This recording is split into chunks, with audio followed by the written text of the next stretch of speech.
In my recent interview with Kyle Allender, Christian Idealism, Kyle made the claim that babies have instinctive God beliefs. There is good evidence that babies do have a sense of a higher power. Now, I don't think they're going to have, I think their concept of God is certainly not going to be the same as what analytic philosophers talk about, or even what I'm talking about, right? They don't have that kind of language to understand the comprehensiveness of it all. But I do think babies, generally speaking, are born theistic-like. He didn't have a source for that claim. He had not expected that topic to come up. So after the show, I asked him for the citation. He sent me a link to a video by Michael Jones, Inspiring Philosophy, in which Michael cited the book Born Believers by Justin Barrett. My local library had the book, so I checked out the alleged evidence that babies believe in God. I found the evidence to be more damning to Christianity than supportive. Let's have a chat.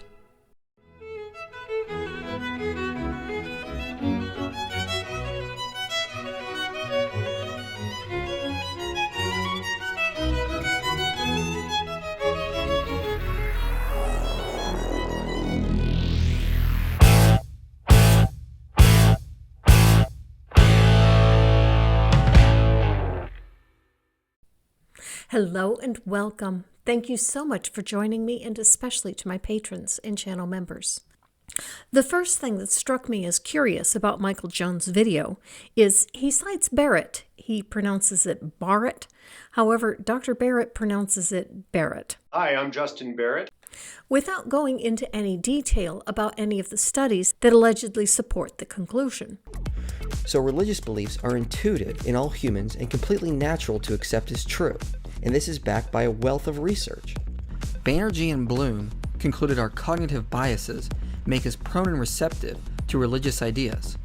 Justin Barrett has published several studies on the behavior and beliefs of children and concludes theistic and religious beliefs are intuitive from a very early age, challenging the indoctrination hypothesis. In a few studies he cites, Dr. Barrett demonstrates that young children naturally believe things were created as they are and exist with purpose, instead of existing for no reason and lacking design. In his book, he says, children are prone to believe in supernatural beings, such as spirits, ghosts, angels, devils, and gods, during the first 4 years of life, due to ordinary cognitive development in ordinary human environments. His research even included children who were raised in atheistic households, who were exposed to very little religion, and yet he still found the same results. But are not children just making up imaginary friends, which is all theism is? According to his research, no. In fact, despite the cultural myth, evidence suggests children can distinguish imagination from reality and understand that there is an ontological difference between an imaginary friend and a real person, with only a little bit of temptation to think the imaginary friend is actually real. Yet children seem to include the existence of God in the realm of real. The existence of God is far more than just a delusion and a game of pretend, and is quite natural in our cognitive development. Which, of course, made me curious about the content of the studies. Michael put on screen a number of studies, but he tells us nothing about most of them, and at best pulls out a single line to quote. So I decided to check the sources of the claims for myself. The book should be the most comprehensive in giving us the scientific studies that back the claim, so I started there. For those who may be wondering if the author of today's book is the same person as the infamous Justin Barrett, far-right activist, disputed leader of the Irish National Party and Nazi supporter, the answer is no. This is not the same Justin Barrett. Our Justin Barrett has a PhD in experimental psychology from Calvin College, served on the psychology faculties at Calvin College and the University of Michigan, Ann Arbor, is a founding editor of the Journal of Cognition and Culture, and is the author of numerous articles and chapters concerning the cognitive science of religion. Dr. Barrett did me the service of putting the evidence behind his claims of infant believers in the first chapter of the book. The first experiment he cites supporting his claim involved 12-month-old babies that were divided into 4 groups. One saw a round object with a face that beeped and flashed lights in reaction to the baby. One that did the same but with no face. One that had no reaction to the baby with a face. And one with no reaction to the baby with no face. The babies were introduced to the objects by the experimenter, who then left. The objects all turned 45 degrees to the left. In 3 of the groups, the babies looked left as if following the gaze of the object. The one group where the babies did not follow the object was the group where the object had no face and didn't interact with the baby. Barrett referenced other studies on babies and their reaction to an agent acting on another agent prior to this one, but this is the first one he cites as evidence of understanding of a god. From this data, Barrett concludes, experiments such as these suggest that from the first year of life, children's developing conceptual systems for making sense of agents are not specifically restricted to humans. I'll grant him this much. This, plus the other experiments, do show that babies recognize that forces acting on other forces need not be human. However, he goes on to conclude, leaving open the possibility that babies could use the same conceptual systems when thinking about gods. Where did he come up with any evidence that babies think about gods? The conclusion that it's possible that babies think about gods because they follow the gaze of an object that either interacts with them or looks like them is a non sequitur. This would be like watching a girl studying a picture of a sports star and concluding that it's possible she has taken ballet lessons. Yes, the fact that she is looking at the picture doesn't rule out the possibility that she has taken ballet lessons, but it also doesn't suggest it either. Barrett could have as easily concluded that the babies could be thinking of dragons, witches, fairies. Could this object see my next meal, or can it see where mommy is? While Barrett thinks that a god is real, would he think that dragons are real if it turned out that babies have an intuitive inclination towards dragons? That something is possible is hardly evidence of it being probable or likely. If all we need to have evidence that something is real, like the babies believe in gods, is that it's possible, then we have evidence for anything that anyone could imagine, like that straw could be turned into gold. When did something being possible somehow turn into evidence that it is true? As an experimental psychologist, Barrett should know this is not how evidence works. Further, I went to the original paper that Barrett is citing. It's where I got the graphics for the objects used in the experiments. The paper concludes, these results suggest that an early concept of intentional being may play as central role in conceptual development as the more commonly considered category of person. That's it. Nothing about gods or supernatural beings. Before I began this project, it struck me as odd that if there was anything to Barrett's claims, Christianity would be all over it. I can see why they are not. Barrett's evidence is as thin as Angelina Jolie on a diet. Worse, I think the study should lead one to the opposite conclusion as Barrett comes to. The objects the babies followed were the ones that looked like it or interacted with the babies. No gods interact with us. If one did, we should be able to gather demonstrable evidence of that interaction. No one knows what gods look like. Few people claim to have seen gods, and those that have are rarely taken seriously. As to the Christian God, even the Christian theology says that no man has seen God at any time. Thus no baby can know if any God resembles him or not. Therefore, there is nothing in this experiment to conclude that any baby has any God concept or any inclination to understand or recognize anything as a God. The babies only recognize that which looks like them or interacts with them. The Christian God does neither of these. Thus, the study provides no evidence that babies are even capable of a concept of any God, let alone the Christian God. No wonder the majority of the Christian community isn't jumping on this bandwagon. It isn't going anywhere.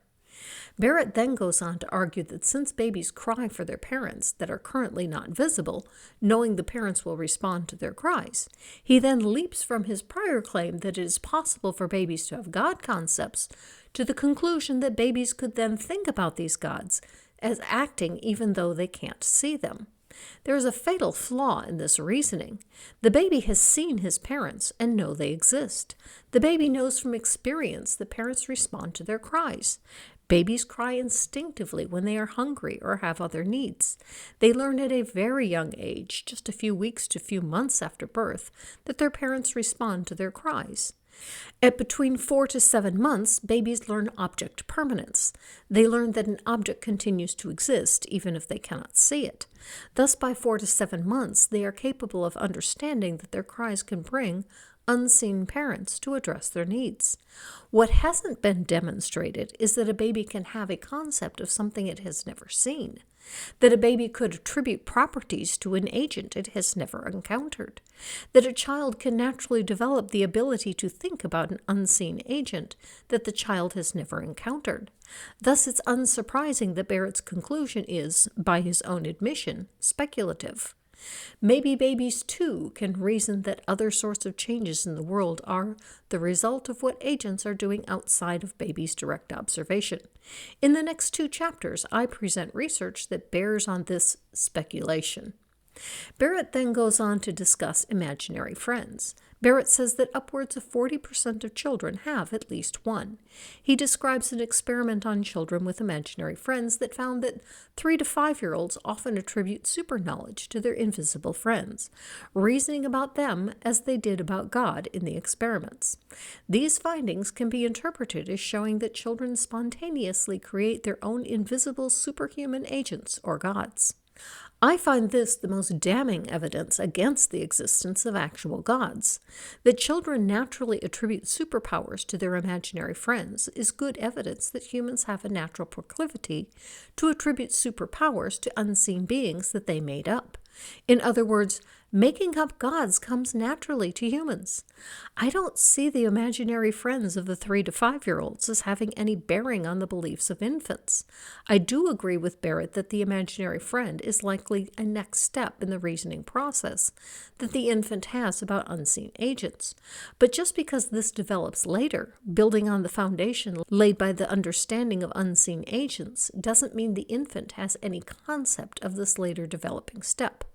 It's like claiming that 3-year-olds understand trigonometry because they know what a triangle is. Where does this leave us as to thinking that gods are real? Barrett's aim isn't to prove the existence of his God, but I think he has inadvertently given us further reason to think that his God, as well as all gods, are no more than imaginary friends made up by people and given supernatural powers by their creators.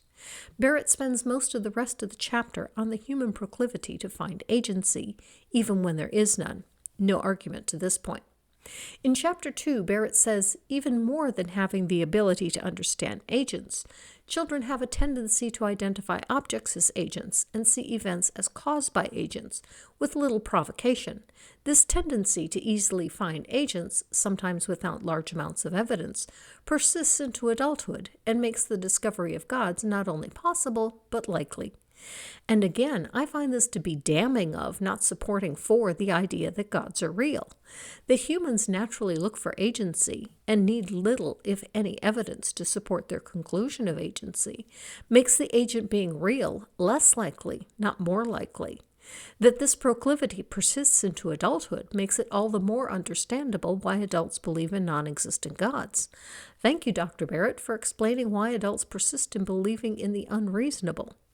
Now, could you possibly find how one breaks through the unreasonable, unfounded natural proclivity towards blind faith in favor of reason and evidence? The next experiment with infants involved finding if babies understand that intentional agents cause things. They show babies a ball moving toward a stack of blocks, hid the blocks, and then the pile of blocks knocked down. The babies showed no surprise at this. Then they reversed it. The blocks were down, the ball was moving towards the blocks, hide the blocks, and now the blocks are all stacked up. The babies showed surprise at this. They understand that the ball could not have been able to build the block stack. The experiment was then repeated with a face on the ball. Now the babies weren't surprised either that the ball knocked the blocks down or that the ball built the block stack, indicating that babies understood that an intentional agent, the ball with the face on it, can perform intentional acts, building the block stack. Barrett concludes the most straightforward explanation of these and other similar experiments is that babies of around 1 year of age have the same intuitions that adults have. Animals, gods, and other agents can create order or disorder, but non-agents, such as storms or rolling balls, create only disorder. Again, I think Barrett is overreaching. While the experiment did indeed show that babies have the same intuition as adults on the intentionality of agents, there is nothing in the experiment to even suggest that babies could recognize gods as agents. There is nothing in any of the experiments in the book so far to suggest that babies know what gods are. The only thing we got was that it's possible. I'll grant that it's possible. I'll grant that Bigfoot is possible. But until you have any evidence of it being probable, it's mere speculation. Even more damning is Barrett's anecdote early in the chapter about his daughter asking why roses have thorns. When he gave her an answer from an evolutionary standpoint, she didn't like that explanation. She preferred an explanation that described their purpose and function from a teleological viewpoint. Could this possibly be why young Earth creationists don't like evolutionary answers to their questions? At the end of Chapter 2, Barrett tips his hand. In discussing an experiment on adults, which found educated adults are less likely to find explanations for things involving design or purpose, and more likely to attribute them to natural processes. However, this was not the case with uneducated adults, or educated adults pressed to give an immediate answer without thinking about it. Barrett concludes, even among staunchly committed anti-design evolutionists, the language of design and purpose appears unavoidable. The way our brains naturally develop compels us to wonder who or what is behind the evident design and purpose in nature. Who is the grand designer? Is it nature herself, evolution, natural selection, a god? Evolutionists. That word tells us all we need to know about the integrity of this work. I was wondering why I could find no psychologists reviewing this work, and this explains it. Barrett isn't a young earther, but he has been featured a few times on BioLogos. In this interview on psychology and interrelatedness, Barrett makes the claim that your typical beehive is mostly populated by clones of each other. I feel a bit awkward addressing this, as Barrett is far more qualified than I am in this subject. Did he merely misspeak? Possibly so. But while it's true that in 1990 a South African Cape honeybee cloned herself, and millions of bees have been since cloned from this ancestor, occasionally one of these becomes a queen and takes over the hive. Some of these clones have invaded lowland bee colonies and taken over hives of other species as well. But this is hardly a typical beehive, as Barrett describes it. I don't know why Barrett didn't simply observe that genetic diversity is greater in humans than it is in bees due to human migration. Bees, on the other hand, tend to stay close to the hive. Even when a queen establishes a new hive, she doesn't travel far to do so. But in a typical hive, the queen mates with several drones, storing sperm inside of herself, which she uses to fertilize her eggs. She doesn't clone herself. Barrett then goes on to draw a parallel to why bees have less reason to distinguish interaction with different members of the hive, as all of them are clones, unlike the case with humans where he interacts differently with his wife than he does with his children. Is this just more overreaching? But let's get back to our book. In Chapter 3, Barrett tells us Jean Piaget is easily the most influential developmental psychologist of the 20th century. But on page 33, he says, the reason such an easy incorporation of people into God's creative activity, he's referring to a common response from children that people made the world, or that God acted as foreman and a crew of people as the labor built the world, was from Piaget's perspective, children could not distinguish between God and humans until the age of 8 or 9. God was a man, or humans were gods. If Piaget, whom Barrett holds as the most influential developmental psychologist of the last century, tells us children cannot distinguish between gods and people until age 8 or 9, how can Barrett possibly conclude that infants have God concepts without strong evidence to support such a claim? Instead of supporting his claim, Barrett has merely presented us with studies that don't rule it out as a possibility. They also don't rule out Bigfoot beliefs as an innate possibility. Yet I don't think we will see Barrett arguing for the inborn innate belief in Bigfoot anytime soon. Barrett goes on to quote Piaget's research as finding, moreover, when the child speaks of God, it is the man they picture. God is a man who works for his master, a man who works to earn his living, a workman who digs, etc. In short, God is either a man like other men, or else the child is always romancing when he speaks of him in the same way that he speaks of Father Christmas and the fairies. If you ask me, that's damning of your claims that children are born believers, unless you want to argue that children are born to believe that any agent can exist, and that your God is no different from Santa, the fairies, or Bigfoot. 2 paragraphs down, Barrett goes into another overreach.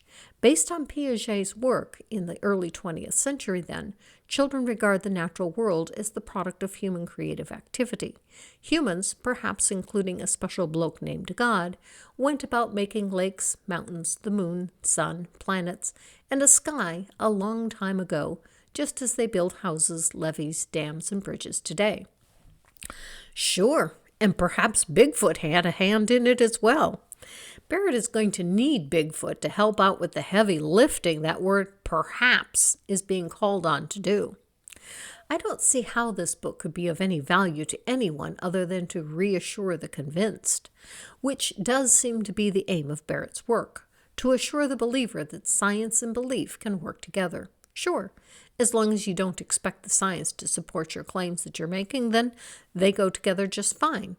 I don't say that to mean that I don't think science and religion can be compatible. I do think they can be. Most scientists are believers. But religion can't be allowed to, as it does with young earthers and in too many Christian universities, dictate what scientists are allowed to find. When the university requires professors to sign a statement of faith that they must adhere to, as is the case in about half of Christian universities, any findings from such a university are immediately suspect, as the conclusion was drawn before any research was done. This is the way to confirm presuppositions, not how to discover new information. On page 35, we see a common Christian straw man about secular beliefs. He tells the story of a 5-year-old in a secular home asking about the origin of the world and her dad telling her, well, a long time ago there was this big bang and suddenly everything just appeared. His daughter thought about this proposal and then commented, God must have been surprised. Barrett goes on to say that science teachers have to swim against the current of our natural ways of thinking, that there is purpose and design to the universe, to convince them that everything just happened to appear. If that's what Barrett's science teachers taught him in school, his school needed better science teachers.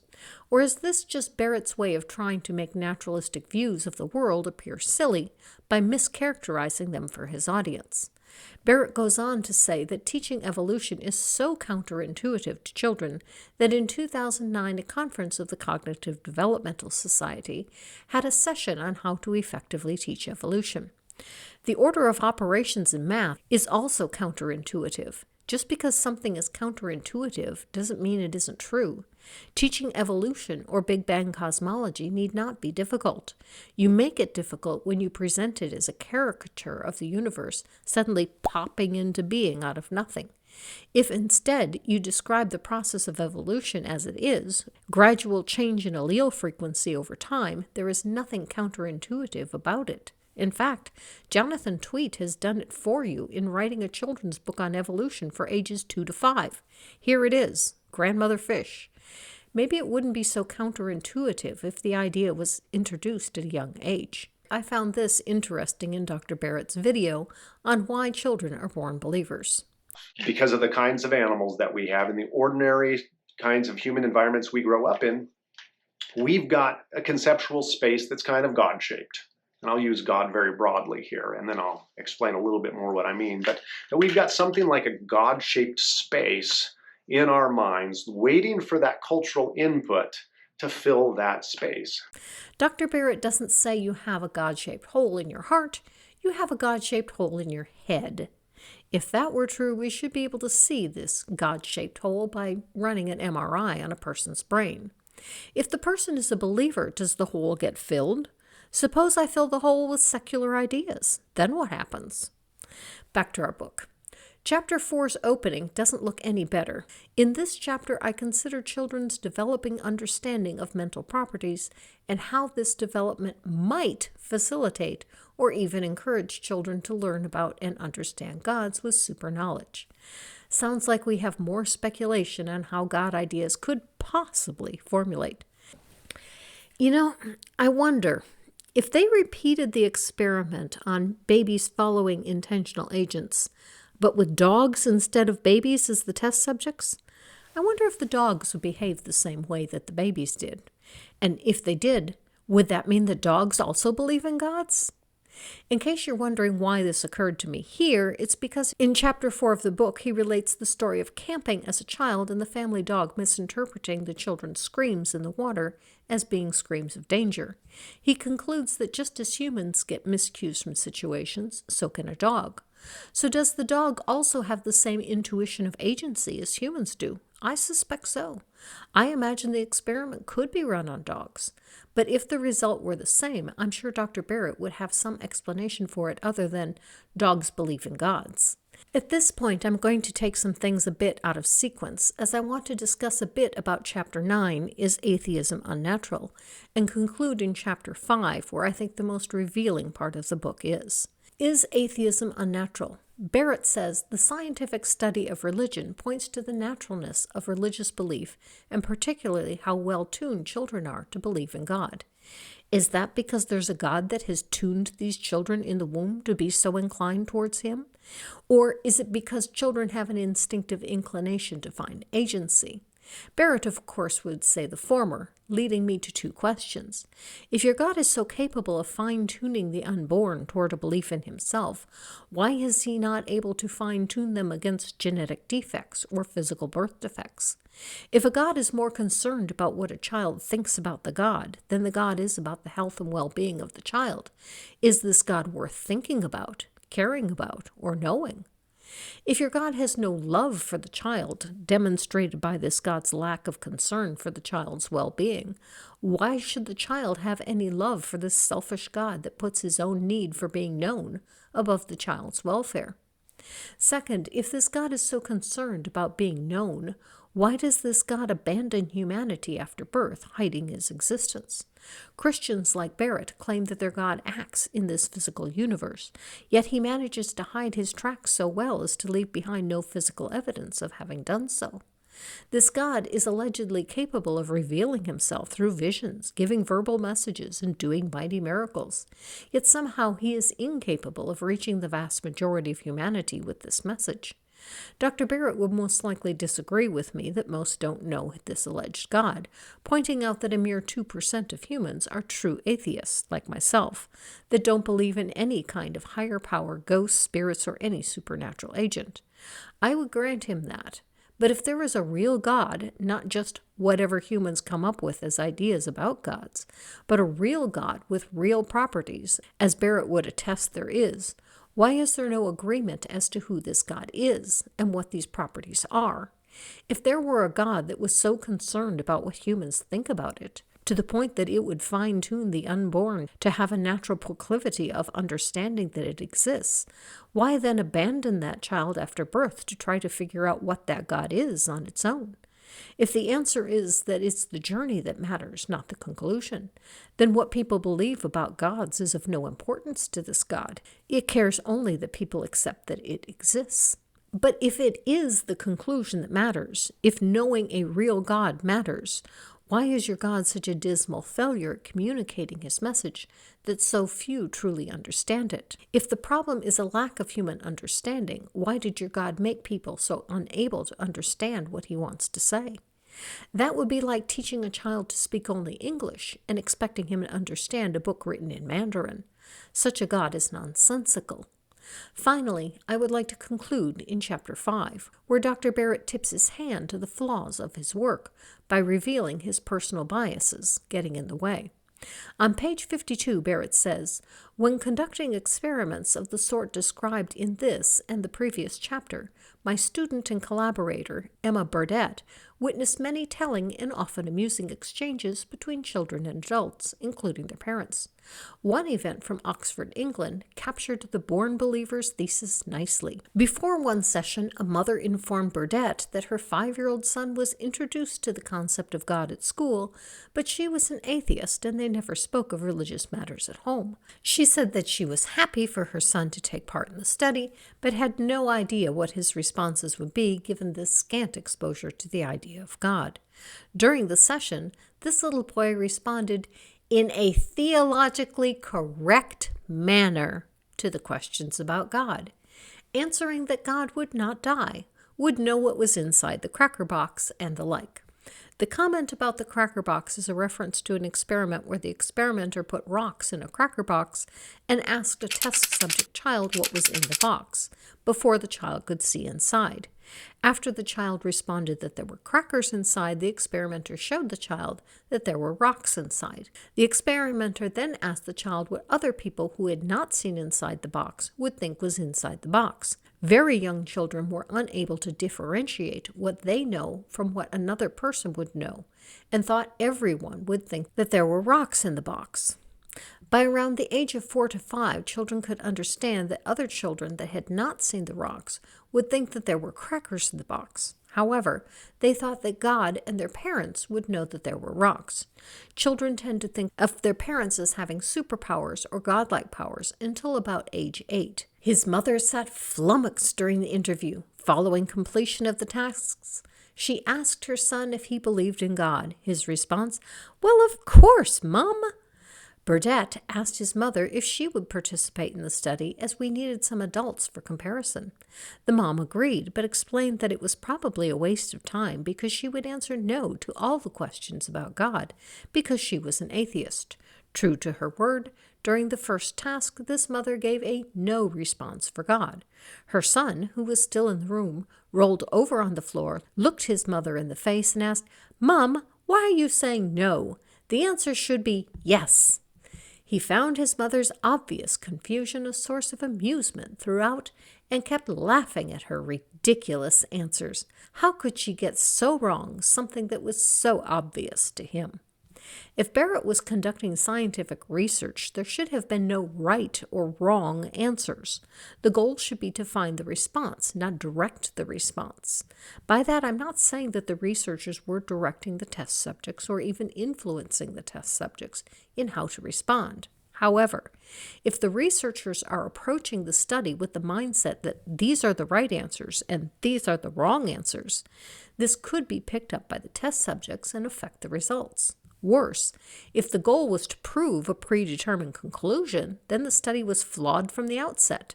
Again, I'm not accusing Dr. Barrett of doing this, as I don't know. But the language he uses here implies that this might be the case, making his work suspect. Scientific study is supposed to propose a hypothesis, then set out to disprove the hypothesis, not start with the conclusion and try to support the conclusion. A falsifiable hypothesis that cannot be falsified is likely true, but a conclusion that can be supported is not necessarily true. Recall the earlier analogy I made, concluding that a girl might possibly have taken ballet lessons from watching her study a picture of a sports star. The conclusion is a non sequitur, but it is not ruled out as a possibility. Now suppose you see the girl walk and note that she is graceful in her movements. This is some support for the conclusion that she has taken ballet lessons. But this isn't scientific. It draws a conclusion and looks for support for the conclusion. To be scientific about it, one would need a falsifiable hypothesis. The girl has taken ballet lessons. And now you try to falsify the claim. Ask the girl. Ask her parents. Look at the family finances and see if any of it went to ballet lessons. There are many methods you could use to falsify the hypothesis. That babies are born with an inborn sense of gods isn't a falsifiable claim. While Barrett surprised me with studies that do, in fact, give some insight into what babies are thinking, the claim that babies are born believers is too specific, and I don't believe the research tools currently exist to determine such a conclusion. Dr. Barrett, Kyle, and Michael Jones are all overreaching to conclude that babies have a belief in God. Worse, the data better supports the conclusion that humans make up gods than it does that babies believe in gods. Live your life.